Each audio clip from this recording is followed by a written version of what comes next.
للقاء الله. ده في آية بتقول فاستعد للقاء إلهك. طب الشخص اللي هو لا يؤمن بالأبدية ويقول لك ما فيش حاجة اسمها حياة أخرى، هيبقى بالنسبة له ما فيش استعداد لهذه الأبدية. وبرضو إيماننا بالحياة الأبدية يخلينا بنؤمن بالصلاة على الراقدين. ده تطبيق عملي. ولو أنا متخيل إن مفيش بعد آخر يبقى اللي يموت ده ندفنه وخلاص. لكن ليه بنصلي على واحد رقد؟ عشان عارفين إن دي حياة أخرى. الجسد المحطوط قدامنا هنا قدام الهيكل هيقوم. فهنا التعبير عن قيامة الأموات عمليا إن احنا بنصلي على الراقدين، ونقعد نعمل لهم ترحيم ونذكرهم عشان نقول لكل الدنيا اللي مات ده ما ماتش، ليس موت لعبيدك بل هو ايه؟ انتقام. ودي برضو تجرنا لعقيدة أخرى بنؤمن بيها، هي شفاعة القديسين. ايه اللي يخلي القديسين ليهم شفاعة؟ انهم احياء. الذي لا يؤمن بشفاعة القديسين هيبقى عنده شبهة انه مش مصدق ان الناس دي لسه عايشة. ليه بقى؟ لان الكتاب امرنا ان نصلي بعضنا لاجل بعض.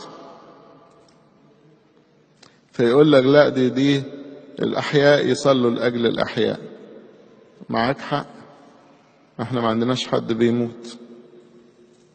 كل اللي في السماء دول اموات ولا احياء؟ احياء.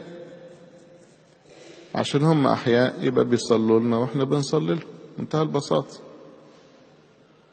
وعقيدة شفاعة القديسين التطبيق العملي بتاعها ان احنا بنحط لهم ايقونات في الكنيسة، بنعمل لهم تذكارات يوميا، يبقى فيه السنكسار واحتفال بقديس، ونعمل لهم تماجيد، ونسمي الكنائس بأسمائهم، ونسمي أطفالنا بأسمائهم.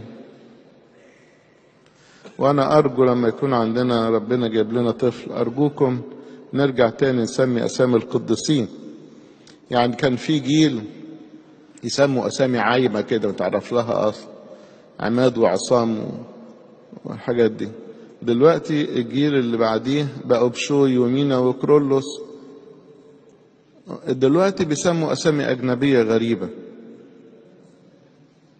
تحس الاسم كده ده تقول له ده اسمه دواء ولا اسم عربية ولا اسم ايه بالظبط؟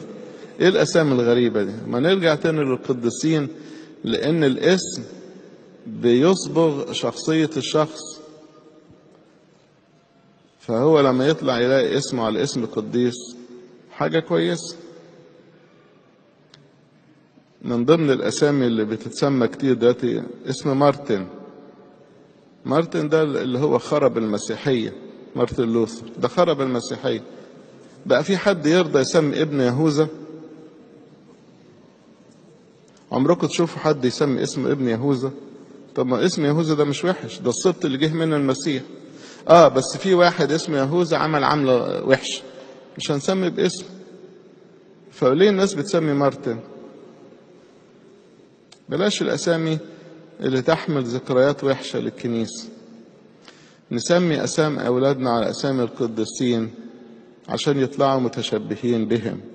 دي من ضمن إيماننا بشفاعة القديسين وكرامتهم وبركتهم. نحن أيضا نؤمن بالصليب، ده عقيدة.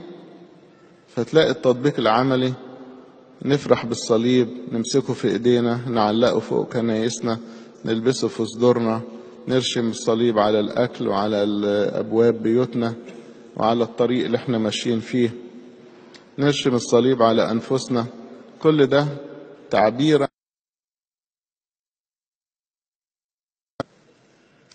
نؤمن بالفداء. التعبير العملي عن الفداء ان انا كمان اتعلم من ربنا وابذل نفسي من اجل الاخرين. في انسان يبخل على الناس بجهده ويبخل على الناس بصحته، وفي واحد تاني يقول لك وانا اتصلبت ده المسيح مات من اجلنا، وهكذا.